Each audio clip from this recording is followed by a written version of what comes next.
Alam niyo ho, kahapon po dito po sa church, meron pong prayer drive-thru.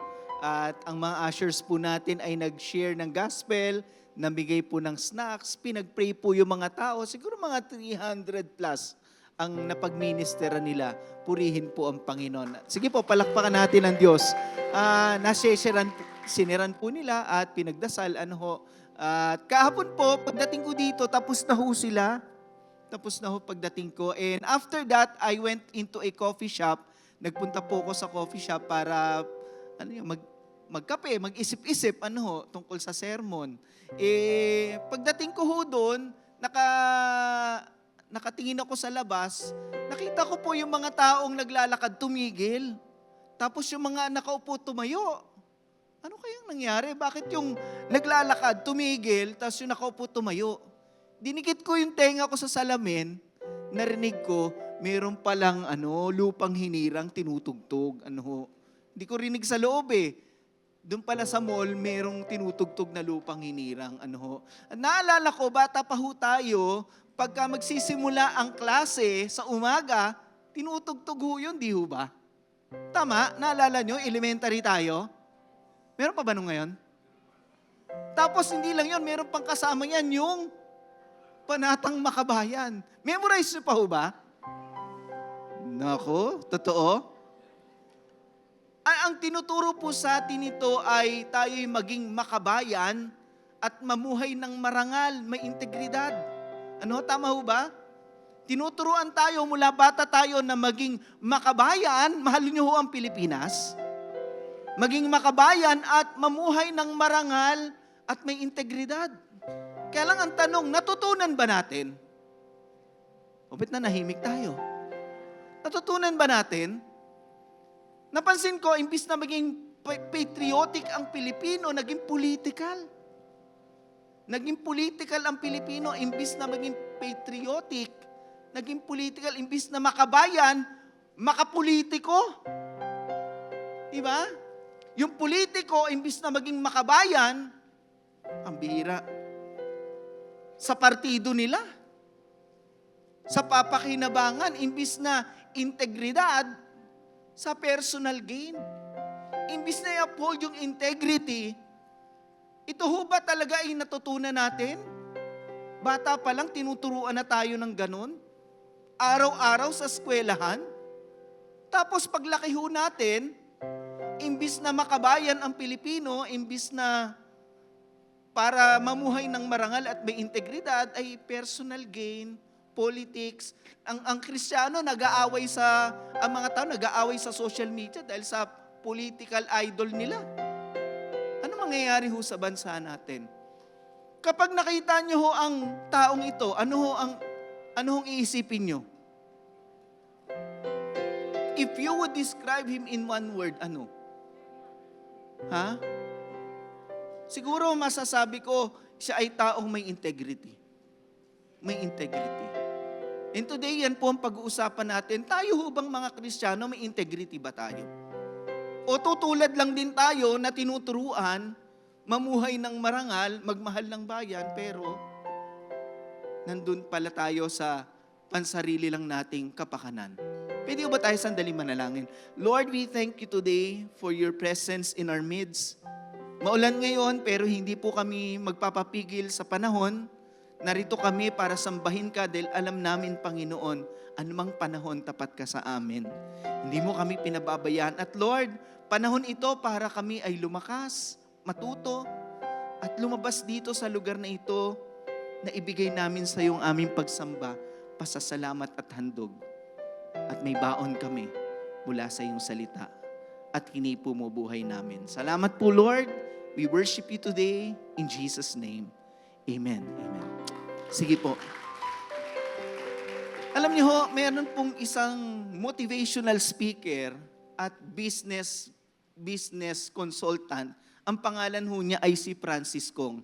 Sabi ho niya sa isang interview, sabi niya, I am willing to lose money as long as I don't lose my credibility. Sabi niya, handa akong malugi sa negosyo. Basta wag lang akong malugi sa kredibilidad ko. Pwede na akong mawala ng pera, basta wag lang mawala ang credibility ko. Sabi niya, Kasi pag sa negosyo, malugi ka at yung kredibilidad mo nandun pa rin, marami pa rin magtitiwala sa iyo. With credibility, you can be trusted. Ano po? Ang kredibilidad nandun sa iyo, mapagkakatiwalaan ka. Now, ano ba ang kaibahan ng credibility sa integrity? Ano ba yung kaibahan nito? Kredibilidad at integridad. May kaibahan ho ba ito? Well, by definition, ang credibility ay ito. Credibility is the quality of being trusted or believed in. Ito po yung kalidad kung saan ikaw ay pinagkakatiwalaan at pinaniniwalaan. Tayo ho ba ay pinagkakatiwalaan at pinaniniwalaan? O ayaw mo nang maniwala? Ayaw mo nang bumoto kasi pambihira. But nakakalungkot ano? Hindi ka na makapagtiwala, hindi ka na maniwala. Ano? Nawawala ng credibility. Di ba? Ang credibility po nagbibigay sa atin ng kalidad ng tiwala ng ibang tao sa atin at paniniwala nila sa atin. Ano naman ang kaibahan ng integrity? Ang integrity po ay ito. Integrity signifies a firm commitment to upholding ethical and moral principles. Ito po ay isang firm commitment. Naninindigan ka at committed ka sa ethical and moral principles. Meron kang prinsipyo at moralidad at ethics na pinaninindigan at sakop na nito, it encompasses honesty, trustworthiness, and reliability. And between the two, integrity is more deeper, should I say. Ano po, yung integrity, sakop na niya lahat eh. Pati kredibilidad ng tao. Alam niyo ho, tayo ho bang mga Kristiyano ay paniniwalaan? Tanungin mo ang katabi mo, kapinipaniwala ka ba? Mapagkakatiwalaan ka ba? Ano? Alam niyo po, sabi sa Bible, a good name earned by honorable behavior, godly wisdom. Meron ho ba tayo nito, honorable behavior? Ang ugali ba natin ay marangal? We have godly wisdom. Sinusunod natin ang karunungan na mula sa Diyos. Moral courage. Meron tayong moralidad. Matapang tayong panindigan ng ating moralidad. And personal integrity is more desirable than great riches. Minsan ang tao, ang habol lang niya lagi sa buhay na ito ay yumaman siya, period. Kahit magkaloko-loko na ang kanyang moralidad, kahit sumama ng ugali niya, kahit wala ng karunungan sa desisyon niya, basta yumaman lang siya. Pag yun po ang naging goal lang natin sa buhay, ano po, mawawala ho doon ng integrity. And favor is better than silver or gold. Sinasabi dito ang kahalagahan ng integridad ng isang tao. Ano po, ang ganda ng pangalan niya. Ano po, yung pagkatao niya, because our name describes who we are. Ano ho? Alam niyo ho, minsan ang Kristiyano po ay hindi na pinaniniwalaan. Bakit? Hindi siya makapamuhay ng may dignidad kasi nawala yung integrity niya. With integrity, you can live with dignity. Kaya maituturing mo rin kapatid na kayamanan ng integridad. Namumuhay ka ng maayos, marangal, matuwid. Kapatid, may dignidad ka. At ituring mo yung dignidad na yon at integridad na yon na kayamanan mo rin. Bakit? Sabi po sa Bible, ganun eh. Mas hangarin mo yon. Huwag mo hayaang masira ang pangalan mo. Amen ho ba?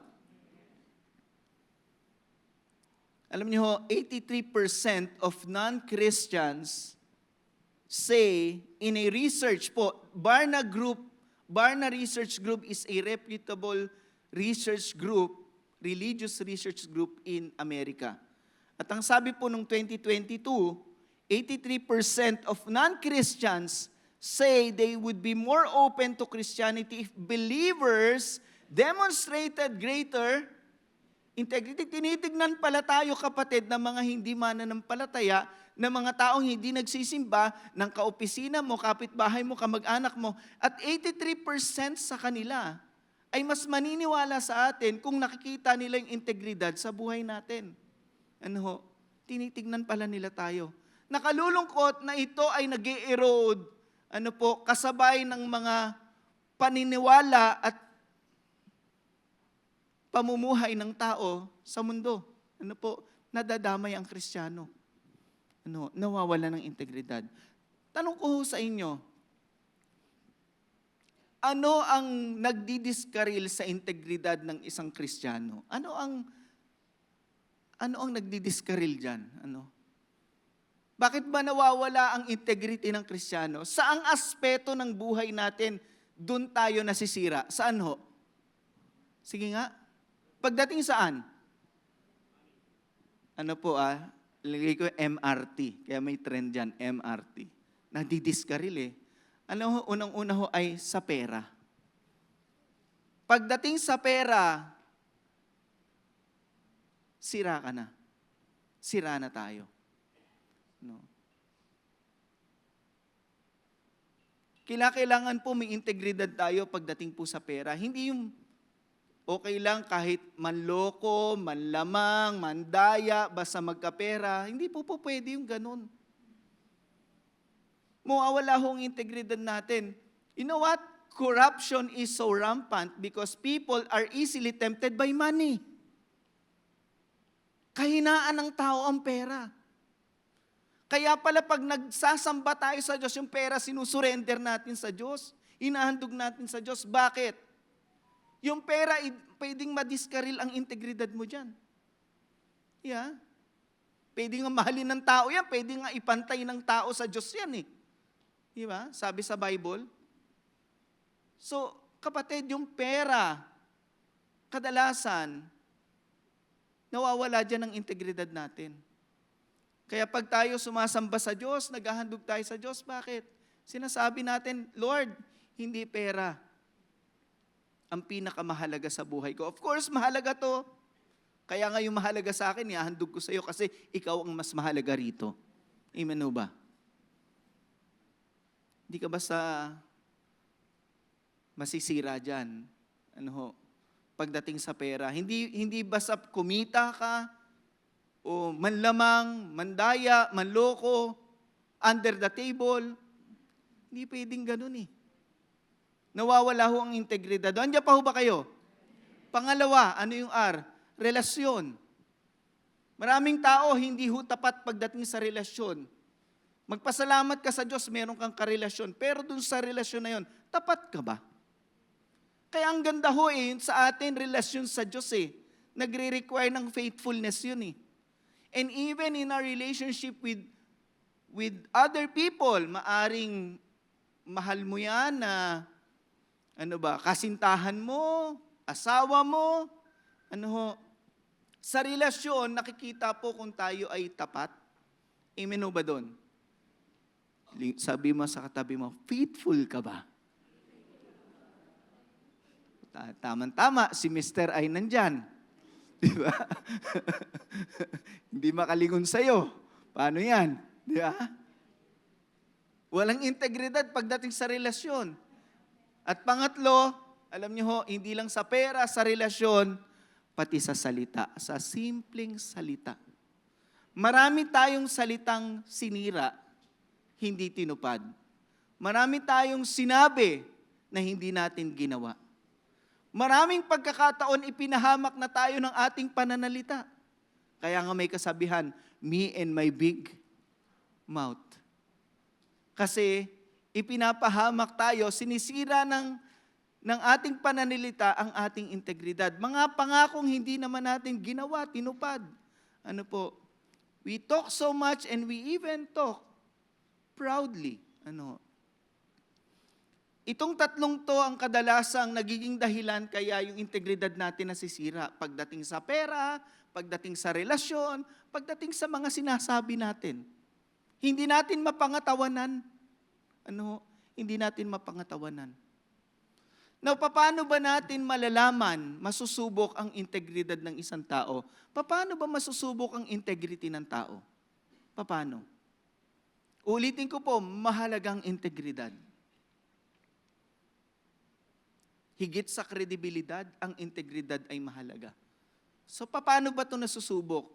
May 3 pagsubok po sa integridad ng tao. Una ho, our integrity is tested first by our secrets. Secret. By our secrets. Ano ho ba ang madalas na sinisikreto ng tao? Yung maganda niyang nagawa? O yung pangit? Yung masama?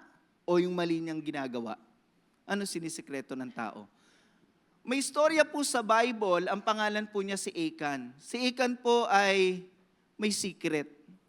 Nagtataka po ang bayang Israel nung kinoconquer nila yung promised land. May isang city doon, ang pangalan ng city Ai. Kukunti ang naninirahan doon. Mahina ang army nun. Pero bagamat mahina ang army, sabi, padalahan nyo na lang yan ng 2,000-3,000, okay na yan, talo na natin yan. Talo sila ng Ai. Talo sila. Napaka-weak nung Ai. No? Napaka-weak nung city na yon, nung bayan na yon, pero talo sila. Kaya pala sila natatalo, meron sa kanilang gumagawa ng kasalanan at itinatago ito. At syempre, alam ng Diyos yun. Now, nireveal ng Panginoon ang pagkakasala ni Achan. Si Achan po ang may kagagawa nun. At ito po yung sikreto niya. So Joshua said to Achan, "My son, honor the Lord, God of Israel, and give Him praise. Tell me what you did. Don't hide anything from me." Huwag kang magsisikreto sa akin, ha? Huwag kang magtatago ng kung ano, ha? Sabihin mo sa akin ang ginawa mo. Kasi nireveal na ni Lord, eh. Achan told Joshua, "It is true. I have sinned against the Lord of Israel in this way. I saw among the goods we seized," yung mga kanila pong nasamsam, "a nice robe from Babylon, 200 silver pieces, and a bar of gold weighing 50 shekels. I wanted them, so I took them. They are," saan niya nilagay? "They are hidden." Alam niyo, pag ang tao gumagawa ng mali, tinatago niya yan, eh. Sinisikret niya yan, eh. "They are hidden in the ground, right in the middle of my tent, with the silver underneath." So si Achan may sikreto, at yung sikreto na yon ang nagiging dahilan ng pagkatalo ng buong Israel. Yun ang nagiging dahilan ng pagkatalo nila. At yung sikreto na yon ay naging kapahamakan sa buhay niya. Alam niyo po, nasusubok ang integridad ng tao sa mga bagay na itinatago niya. Ano tinatago mo? Well, let me tell you this. God sees the secret you. Ang sikretong ikaw ay nakikita ng Diyos. Yes, we can hide it from other people. Yes, we can hide it from those who are even close to us. But we can never hide anything from God. Naniniwala kayo doon? Wala kang maitatago sa Diyos. The secret you is seen by God. Kitang-kita ng Diyos ang sikretong ikaw. Yan sabi po sa Bible ganito, "There is nothing hidden that will not be revealed. There is nothing kept secret that will not come to light." Kaya ito po ang paalala. Kung tayo po ay gumagawa ng kasalanan at pilit natin itong tinatago, sinisikreto, di maglalaon, mabibisto din yan. Mabibisto din. Nakakita na kayo ng ganon? Nabibisto din, eh. Bakit? Nandyan ang Diyos. Nandyan po ang Diyos. Naniniwala kayo ron? Kaya dapat may takot tayo sa Diyos. Amen ho ba? May takot tayo sa Diyos. Kasi nandyan ang Diyos, eh. Walang sikreto na hindi ilalagay ng Diyos sa liwanag para malaman ng lahat yung kamalian. Tulad kay Achan. tulad sa ginawa niya. What you do in private reveals your integrity. Kung anong ginagawa mo ng sikreto, ang naghahayag ng integridad mo. Kasi madali lang naman po magpanggap eh. Madali lang naman po ang magpakitang tao. Pero ang totoong tayo ay yung ginagawa natin kung wala ang iba. You're who you are when no one is looking. Ikaw yung ikaw kapag walang nakatingin. Ikaw yun. Pag may nakatingin, baka hindi pa nga ikaw yun eh. Pero pag walang nakatingin, ikaw talaga yun. Yun ka talaga. That's who we are. You're who you are when no one's looking. Kaya sabi po sa Bible ay ganito, the integrity of the upright guides them. Alam niyo po, maganda sa integrity, ginaguide ka nito. Ito ang magandang guide sa buhay. Yung mabubuhay ka na ginagabayan ka ng integridad. But the unfaithful are what? Destroyed by their duplicity. Pagiging doble kara. Ang hindi daw tapat ay masisira lang ng pagiging doble kara. By duplicity. Marami pong Kristiyano, iba dito, iba doon, iba kung saan sila nandoon. Iba kung sino ang kasama. They are destroyed by their duplicity. Kayo ba'y namamangha sa mga matatarik na building? Kayo ba'y namamangha? Pagka nakakita po ako dati po I have little appreciation of structures. Gusto ko lang nature. But later on, I realized people change. Nagbago rin yung pananaw ko. Later on, I would appreciate great structures, architectures. Pag nakapunta ka sa ibang bansa, dito sa Pilipinas, may mga magagandang structures. And I would really appreciate it. Namamangha ako. Bukod sa nature ha. Gustong gusto ko yun. Pag nakakita kong magagandang aesthetics, namamangha ako. Pero niyo po ba yung matatarik na building, bago po yan tumubo sa lupa, sa ilalim yan, matindi po ang tinrabaho dyan. Hindi po pwedeng tumayo ng mataas yan nang hindi inayos ang ilalim niyan. Yung hindi natin nakikita. What I mean is, we do not see the foundation of every big structure. Ang nakikita lang natin, yung umusbong sa lupa, sa semento. Pero yung ilalim ho noon, hindi ho natin yun nakikita. Pero malupit ho yun. Matindi ho yun. At yun po ang nagpapatibay sa bawat building na makikita natin. The strength of a building isn't in what's seen.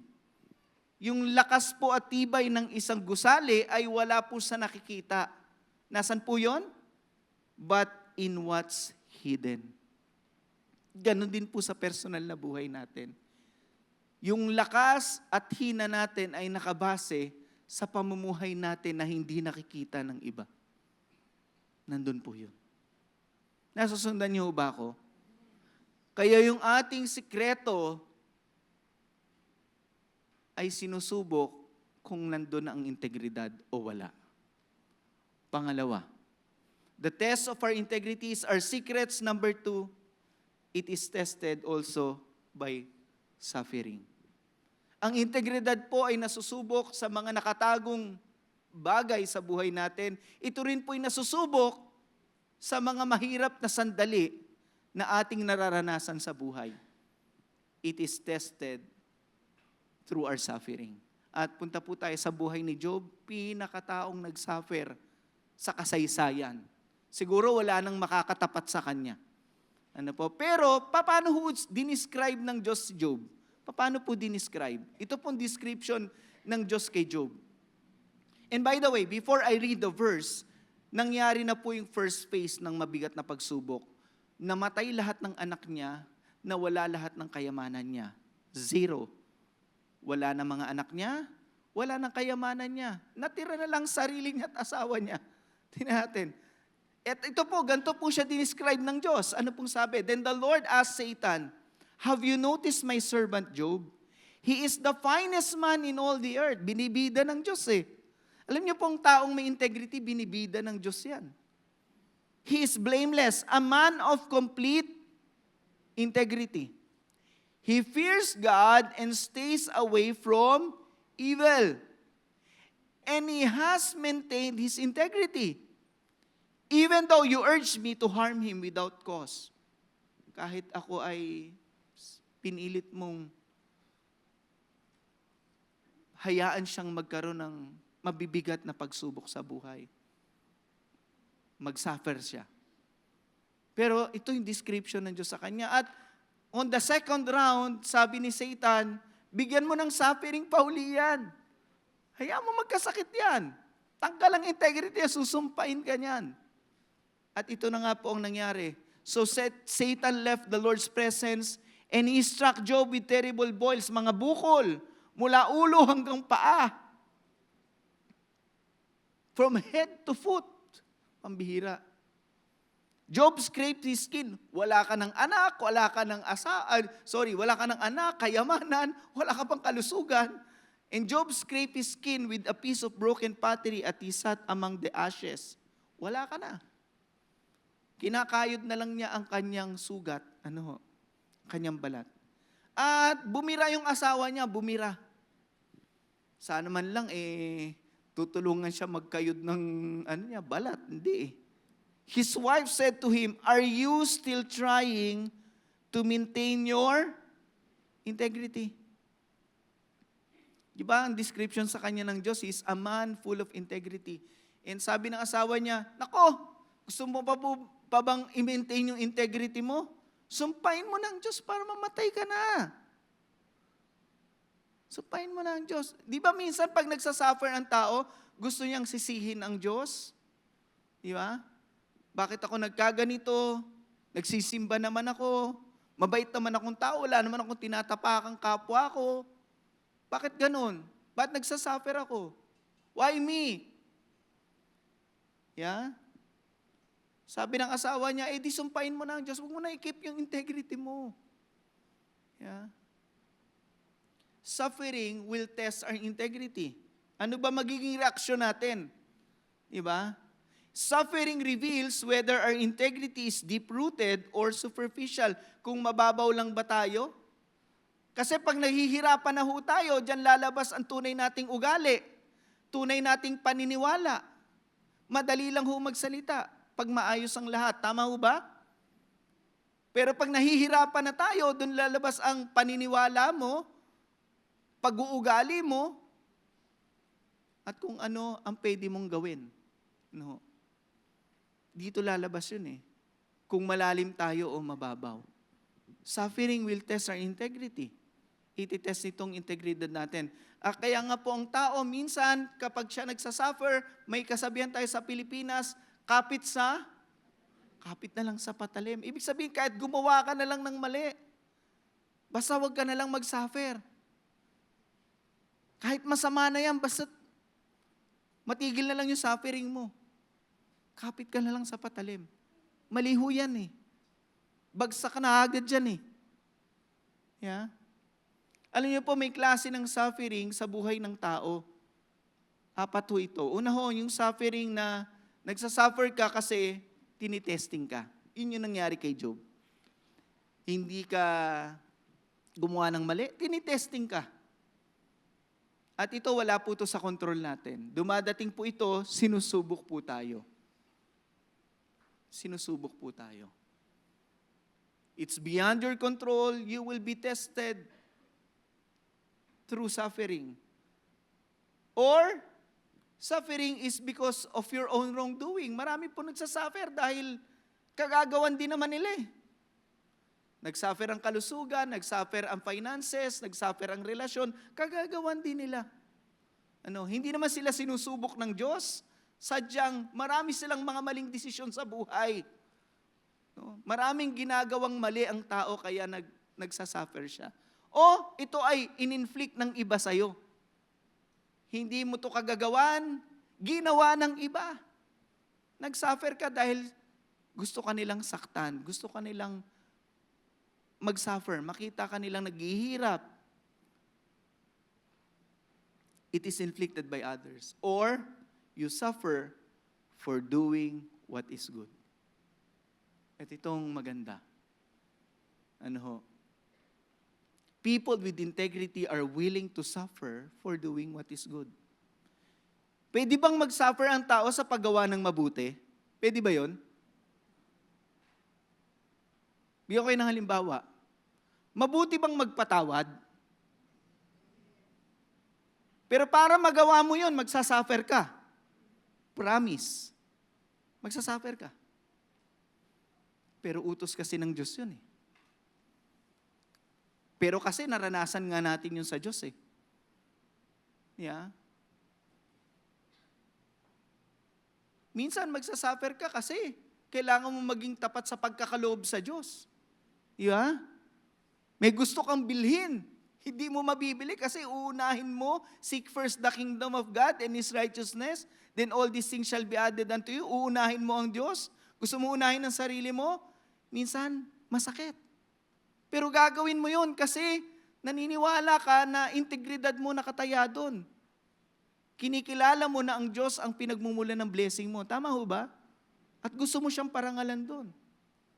You suffer for a while. Ano po? And for many things, we do suffer for doing good. Diba? Muulan, pupunta kang church, mapuputikan ka, it's good. Okay lang yun. Amen ho ba doon? Because it shows your integrity that you value worship. Even in spite of the ugly weather. Nandito ka para sambahin ng Diyos. And it is being tested. Kaya po sabi sa Bible, for it is better, sabi natin lakas, better. For it is better if it is God's will, kung kalooban niya ng Diyos. Kapatid, nagsasuffer ka dahil sa kalooban ng Diyos. For it is better to suffer for doing good than for doing evil. Kung nagsasuffer ang tao dahil gumagawa siya ng masama, walang ganda ron. Walang ganda ron. Yeah? Pero kung nagsasuffer ka dahil gumagawa ka ng mabuti, it's better. Because you know it's God's will. Amen po ba? And your integrity is maintained. Why? Okay lang. Ano naman yung pride ko na yan? Okay lang yun. Magpapatawad ako. Kahit siya pa ang mali. Pangatlo, the test of our integrity is our secrets, our suffering, and when we value what is sacred. Kapag pinapahalagahan natin ang sagrado, our integrity is tested. May verse po sa Bible na medyo mabigat ang dating. Tingnan niyo po sabi rito. Do not give dogs what is sacred.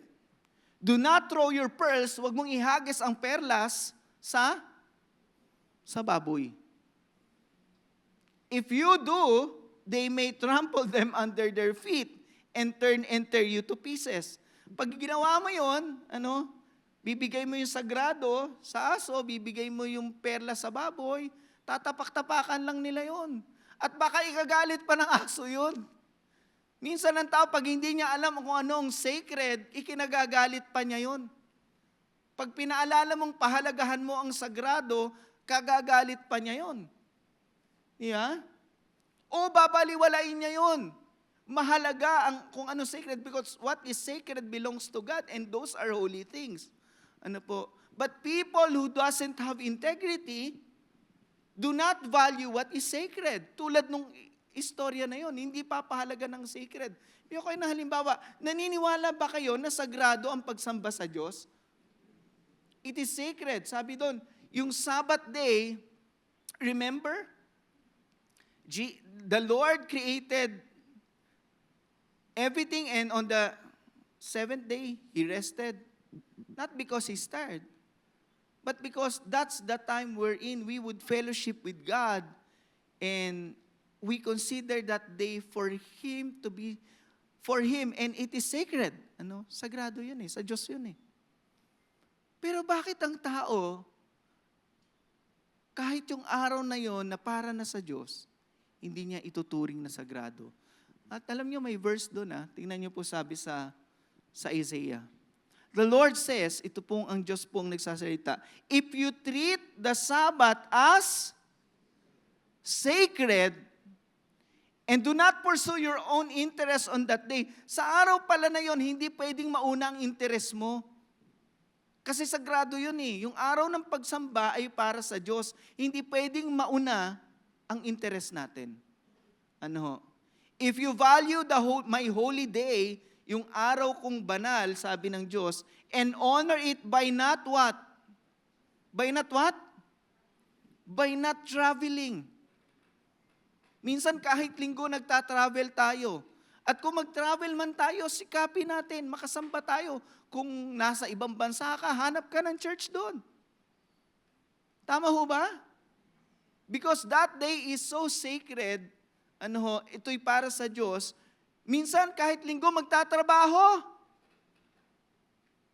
Binigay na sa iyo ng Diyos ang hanggang Sabado, pero pati linggo tatrabahuin mo pa rin. Pambihira naman. Diba? That's how we lose our integrity in terms of our spiritual life.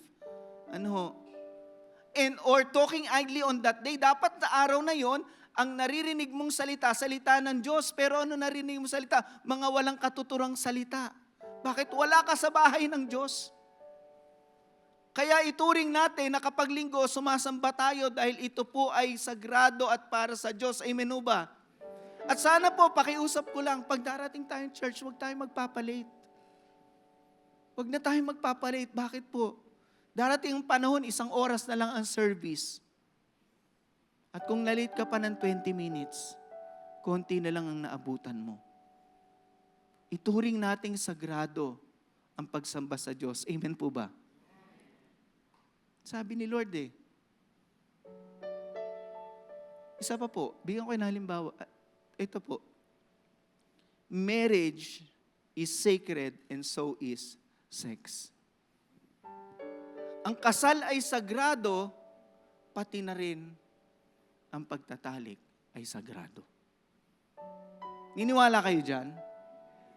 It is sacred. Bakit? Una, punta tayo sa kasal. Ang kasal po, gusto ng Diyos, parte siya ng relasyon nyo. At gusto ng Diyos, yung relasyon nyo, hindi ngayon lang. Gusto ng Diyos, yung commitment nyo, panghabang buhay. Tulad kung paano siya nagko-commit sa atin ng pagmamahal niya. Binigay niya yung buhay niya sa atin. Tama po ba? Hindi yung pag naisip mo magpalit bukas, pwede na. Di ba? Kaya ka nagpapakasal dahil doon. At yun ay gusto ng Diyos. He instituted marriage, and that is why marriage is sacred. Ngayon, sa loob ng marriage, may regalo ang Diyos. Sex. At ang sex ay para lang sa mag-asawa. Tama po ba? Kasi pag yan ay ginagawa ng hindi mag-asawa, kasalanan na po yan. Kasalanan na po yan. Whether nangangaliwa ka, hindi mo naman asawa tinatabihan mo, kasalanan yan. Whether magkasintahan lang kayo, hindi naman kayo kasal, wala doon ang basbas ng Diyos Ang sex ginagawa lang sa gitna ng basbas ng Diyos sa pamamagitan ng kasal. Kaya kung hindi ka naman kasal at ginagawa mo yan, nagkakasala ka. Tama ho ba? Hindi naman ako may sabi niyan. Ang Bible, tingnan niyo po. Marriage is to be held in honor among all. Lahat kayo, i-honor niyo ang kasal. Hindi pwede live-in. Tama po ba? Hindi pwedeng, porque pananaw mo yon, okay lang mag-live-in, pananaw mo yon. Hindi yun ang paninindigan ng Diyos. Hindi yun ang posisyon ng Diyos. Sa'yo lang yun. Now, pananagutin ka ng Diyos doon. Tama ho ba? Marriage is to be held in honor among all, and the marriage bed, it mentions the bed, is to be undefiled. Hindi siya pwedeng, sorry for the word, babuyin. Dumihan. For fornicator, sino yung fornicator? Yung fornicator, yung ginagawa yung sex nang hindi naman sila kasal. Magkasintahan lang, nagsesex. Mga bata ngayon, ginagawa yan. Mga bata, ngayon, magsyota lang, ginagawa yan. Asan ang integrity dun? Asan ang integrity ng relasyon nyo? Di ba? Ikaw naman, babae ka, binibigay mo sarili mo. Pag naghiwalay kayo niyan, pagsawakan ka niyan, talong-talo ka. Magpapaliwanag ka pa sa susunod mong boyfriend. Di ba? Hindi dapat ginagawa yan. And adulterers are within marriage, and yet, they do it. Again, sex is sacred. It's done within marriage only, within the blessings of God. Ginagawa mo, meron ka ng asawa, nangangaliwa ka pa. Ano sabi dyan? God will judge. God will judge. Because you do not know what is sacred. Hindi mo alam anong sacred at hindi. Yeah. Sacred yan eh. Naiintindihan niya ng taong may integrity. Naiintindihan yan. At alam niyo po, pag pinag-usapan ng integrity, hindi lang po yan sa ngayon. Integrity involves the future. It involves the future. Aabot po yan sa future. Tatapusin ko ho dito sa coffee shop. Di nakatunganga na naman akong ganun. May nakita ko mga bata, nagdatingan, ang dami, ang saya nila. Alam niyo po, sobrang saya ng mga bata. Sobrang saya nila. Naalala ko nung bata ako, sabi ko, nakakalungkot naman, tanda ko na. Naalala ko nung ganyan ng edad ko, saya ko lagi. Ang bihira. Naisip ko sila, paano kaya sila? No?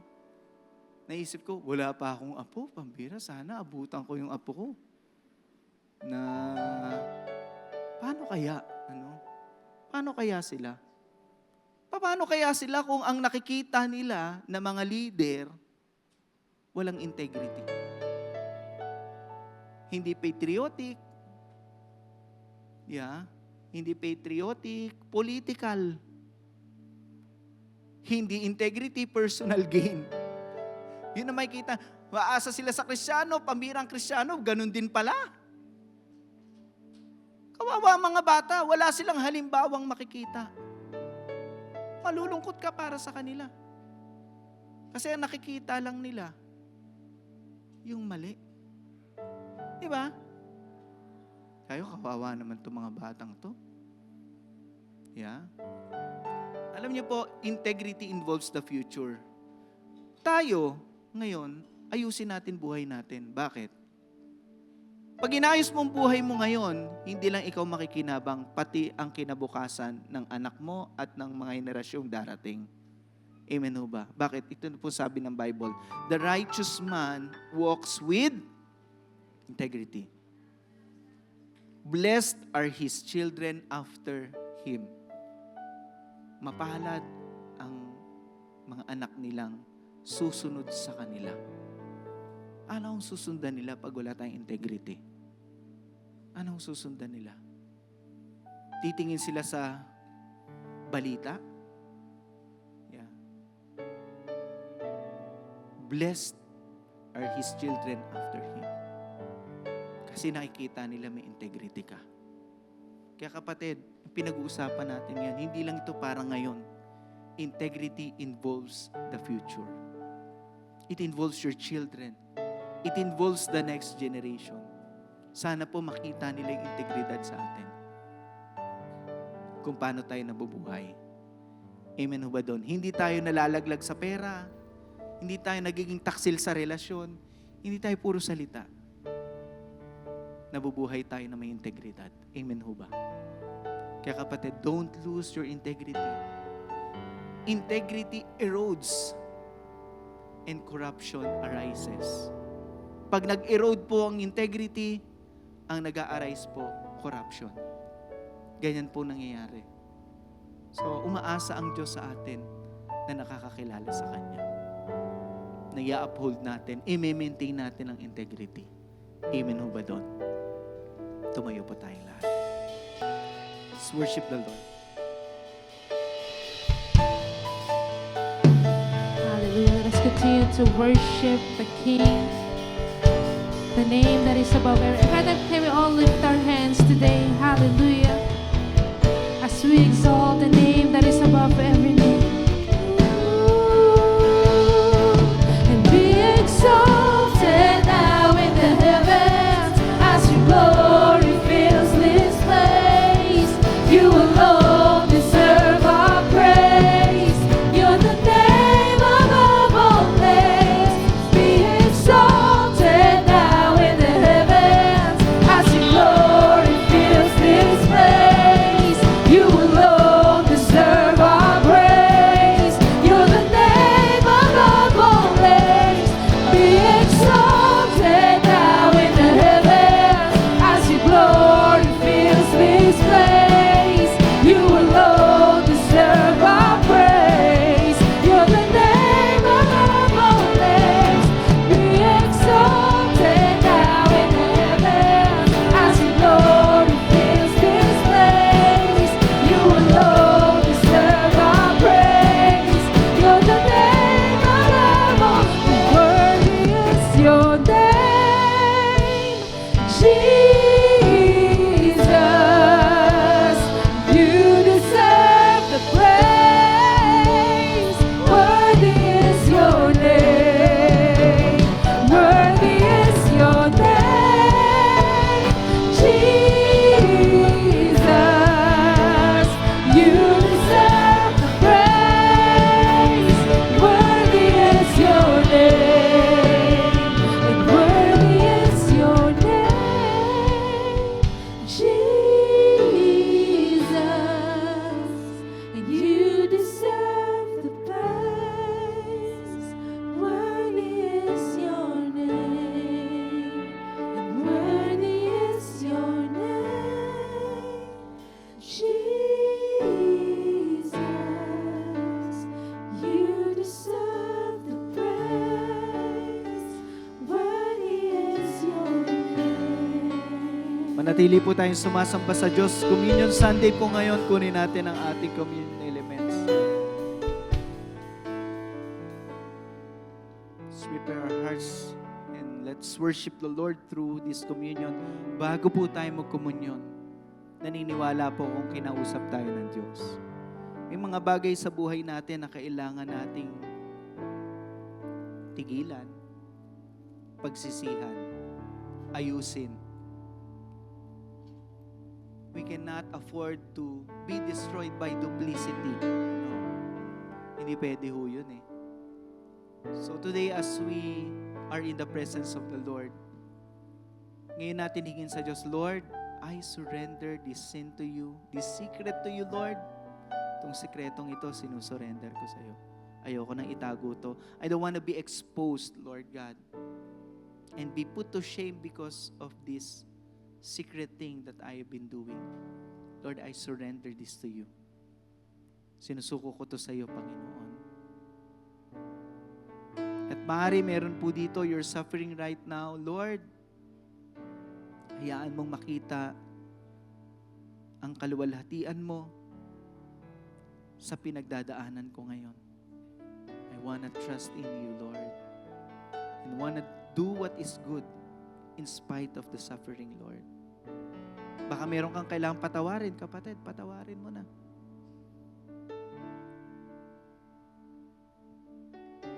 It is better to suffer if it is God's will, to suffer for doing good than for doing evil. And what is sacred, we value. Lord, we value what is sacred because we know what integrity is all about. Humarap po tayo sa Diyos ng may katapatan. Lumapit po tayo sa Kanya. Heavenly Father, today we want to worship You and we are receiving Your word in our hearts. We're accepting Your word and we pray Your word would change our life. And we're making a decision today, Lord, na yung mga bagay na nakikita mong mali pero patuloy naming ginagawa, patuloy naming tinatago, Panginoon. We wanna surrender it to You today. We wanna repent from it, Lord. Gusto po naming pagsisihan yun at baguhin iyon. Alisin yun sa aming buhay. Lord, sa araw na to, Panginoon, hayaan niyo po na sa kabila ng suffering, Lord God, we will maintain to do what is good. Sapagkat, Panginoon, mas mabuti nang mag-suffer sa paggawa ng mabuti kaysa sa paggawa ng mali. At Lord, salamat po na kung ano ang banal, ano ang sacred at para sa iyo, ay sagrado, Panginoon, papahalagahan po namin. Today, Lord, as we partake of this communion, we want to thank You that Your blood that was poured out on the cross will wash away our sins and will bring forgiveness in our lives. Your body that was wounded on the cross will bring healing to our lives. I pray for Your healing, Lord, sa sino mang may sakit. Give healing, Lord God, in the name of Jesus. For by Your wounds, we have been healed. Thank You, Lord. And by Your death and resurrection, Lord, we are victorious. Ano man ang aming pinagdadaanan, ano man ang aming sitwasyon, naniniwala kaming matagumpay kami dahil sa iyo. For You made us more than conquerors through You who loved us. Sa pamamagitan mo na nagmahal sa amin. So Lord, today we want to honor You and we want to thank You. Nawa, Panginoon, ma-share ka namin sa iba. Makita nila sa buhay namin kung sino ang Diyos na nagligtas at nagmahal sa amin. Salamat po. We honor You through this communion and we worship You in the name of our Lord and Savior Jesus Christ. Amen. Amen. Let's partake of the communion.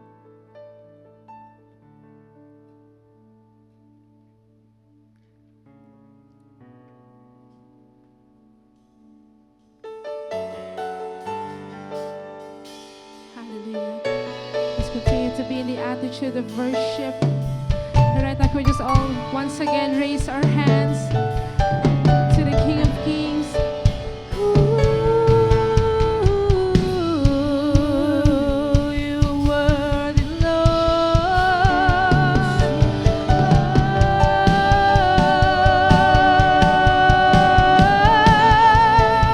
'Cause worthy is Your name, Jesus. You deserve the praise. Worthy is Your name. Worthy is Your name, Jesus.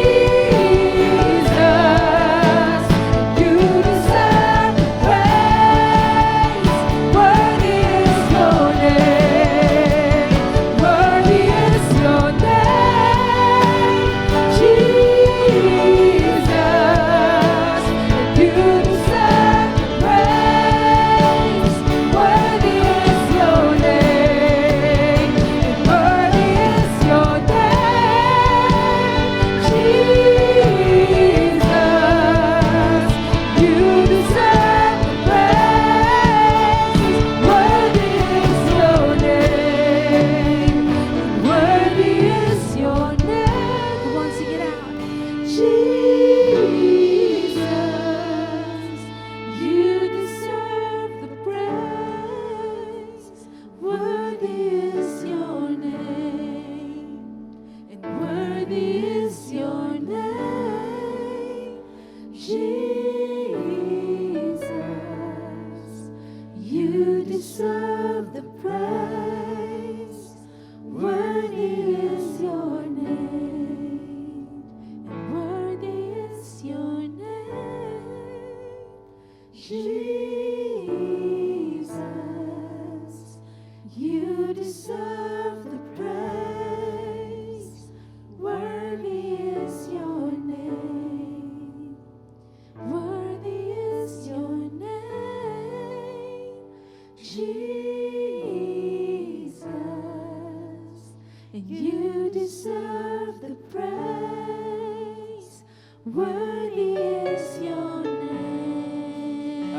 Palakpakan po natin ang Panginoong Diyos.